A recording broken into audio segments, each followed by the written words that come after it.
ये है कि तुक्का जम के लगाइएगा परीक्षा में। हम कितने प्रश्न करें और कितने प्रश्न छोड़ दें। क्वेश्चन छोड़ने का फायदा भी होता है और नुकसान भी होता है। पहले उसका फायदा नुकसान हल्का सा समझते हैं कि क्यों लोग क्वेश्चन छोड़ने या नहीं छोड़ने के पसोपेश में रहते हैं, उस दुविधा की वजह क्या है। 100 प्रश्न हैं, 120 मिनट हैं। जो व्यक्ति 100 के 100 प्रश्न करेगा उसको 1.2 मिनट्स यानी कि 72 सेकंड उसको एक प्रश्न अटेम्प्ट करने के लिए मिलेंगे।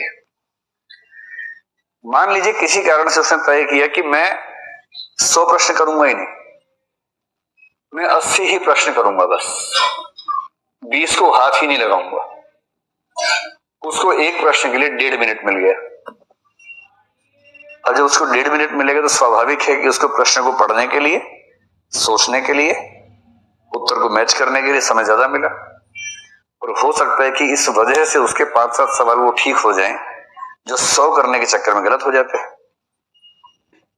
इसलिए कई लोग स्ट्रेटेजिकली कम प्रश्न करते हैं, इतने करूंगा उतने ठीक कर दूंगा, बस ज्यादा करने के दबाव में रहना ही नहीं है। तो एक फैक्टर तो हो गया रीडिंग स्पीड,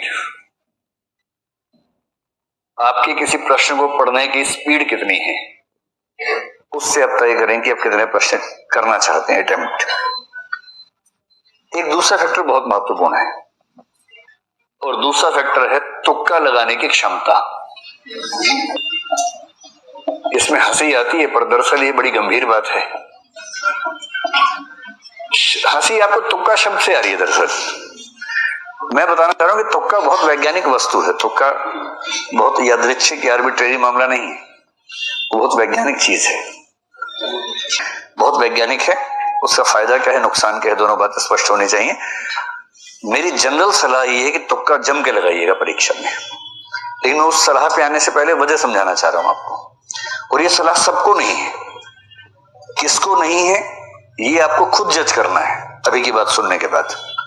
जनरल सलाह ये कि अगर आपका एक प्रश्न सही हुआ तो उसमें 2 नंबर मिलेंगे, और यदि आपका एक प्रश्न गलत हुआ तो उसमें सही होने पर मिलने वाले अंकों का 1/3 कट जाएगा, तो 2/3 आपका माइनस हो जाएगा। 2/3 का सरल सा मतलब क्या हुआ, कितना हो जाएगा, 0.66 नंबर आपके कट जाएंगे। अब इस तरह से बात समझना मुश्किल लगता है, इसको हम सरल भाषा में समझते हैं। मान लीजिए कि आपने पेपर देखा, उसमें प्रश्न क्रमांक 1, 2, 3 और 4, आपको चारों का अता पता ही नहीं है बिल्कुल भी। आपको ये भी नहीं समझ में आ रहा कि ये वही पेपर है जो मैं देने आया था, कोई और पेपर है, समझ नहीं आ रहा, कुछ भी नहीं पता आपको उसके बारे में। ऐसे 4 प्रश्न है। मंशा ये है, कैसे ये मंशा है, सिंपल प्रोबेबिलिटी है कि चारों प्रश्नों में 4-4 ऑप्शंस हैं और आपको एक भी नहीं आता है। आपने पहले प्रश्न में 4 में से रैंडमली कोई भी लगा दिया, सही होने की संभावना कितनी है, 1/4 है। आपने चारों प्रश्नों में तुक्का लगाया, सही होने की संभावना कितनी है, 1/4 है।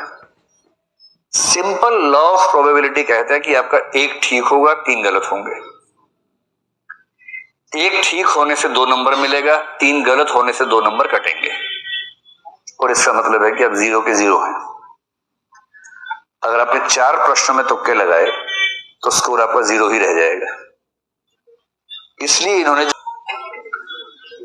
सोच के देखिए, अगर ऐसा हो जाए, मान लीजिए अगर ऐसा हो जाए, 2 सही होने पर इसको 4 नंबर मिल गए, मिले ना, जबकि 2 गलत होने पर इसका जो कटा है वो केवल 1.33 कटा है। और इसका मतलब ये हुआ कि अब ये बराबर नहीं है, अब इसको 2.67 मार्क्स का शुद्ध लाभ मिला है, केवल इस वजह से कि इसने 4 में से 2 तुक्के सही कर दिए। आप मेरी बात समझ गए। और यदि कोई तुक्के में इतना माहिर है कि 4 में 3 ठीक कर दिए उसने, 6 नंबर मिले। नुकसान कितना का हुआ, केवल 1 गलत, 0.66, 5.34 का उसको शुद्ध लाभ मिला। जितने अच्छे लोग हैं उनमें से अधिकांश 40-45 के बाद टें बोल जाते हैं। 40-45 तक हो सकता है कि हाँ ये मुझे आता है, ये 3 कथन है, तीनों मुझे आते हैं, ये सही हुआ या गलत हुआ एकदम एग्जैक्टली बता देंगे। 40-45 के बाद तो एक गेम चलता है, गेम ऑफ एलिमिनेशन, जिसको हम सीधी भाषा में बोलते तुक्के की प्रतिस्पर्धा। ज्यादातर सफल लोग वही हैं जो तुक्का अच्छा लगाते हैं। अरे पढ़ते तो अच्छा है ही, अच्छी पढ़ाई के साथ साथ अच्छे तरीके से तुक्का भी लगाते हैं। तुक्का कैसे लगता है उसको समझे। तुक्का शब्द थोड़ा हास्यास्पद है, उसके पीछे की जो गणितीय विधि है हमें वो समझने की जरूरत है। अब इस लेवल पर आकर मैं आपको एक निष्कर्ष समझाने का प्रयास करता हूं।